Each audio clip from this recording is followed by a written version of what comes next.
जाएगी जो इस बोर्ड में, वो इसके थ्रू जाएगी। इसके अकॉर्डिंग ये बना हुआ है। ये आपका इसमें ग्राउंड होगा, एक पॉजिटिव, बाहर वाला ग्राउंड होगा नहीं पॉजिटिव। इसकी कनेक्टिविटी किसी कंपोनेंट में होती हुई कंपोनेंट बार बार ध्यान रखना कि हमने अगर यहाँ दो बनाया तो आपको यही दो नहीं ढूंढना है। हो सकता है कुछ कम और कुछ ज्यादा भी मिले, ठीक है। अगर ये कुछ कम और ज्यादा मिल रहा है और इसके बाद इसकी लास्ट कनेक्टिविटी यहाँ पे, ठीक है। इसमें मतलब इस सेक्शन में अगर प्रॉब्लम आती है तो आपको इस टाइप की दिक्कत होगी, ठीक है। तो बैटरी से जो दिक्कत होती है आपका टाइम और डेट अपडेट होता है, ठीक है। सिंगल बैटरी का जो काम होता है क्या होता है, टाइम और डेट और टाइम को अपडेट करना। आप देखते होंगे कि आप सिस्टम बंद कर देते हो, उसके बाद भी आप अपडेट करते हो तो अगले दिन उसी टाइम डेट पे वो रहता है घड़ी, उसके अंदर की चली गई क्या होता है मीटर, तो फिर वो इसी बेसिक कांसेप्ट पे वो काम करता है, ठीक है।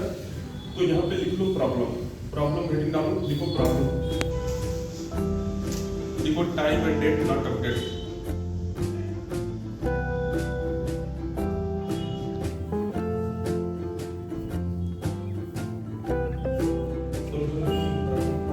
सबसे पहले मान लीजिए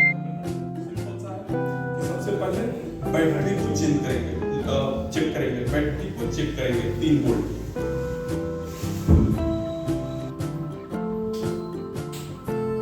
बैटरी को चेक करिए। अगला इसके सेकंड प्रोसेस, सेकंड नंबर क्या है कि मान लीजिए कि आपने बैटरी को बाहर निकाल के चेक किया, अब तो ये तो बैटरी की वोल्टेज चेक हो गई।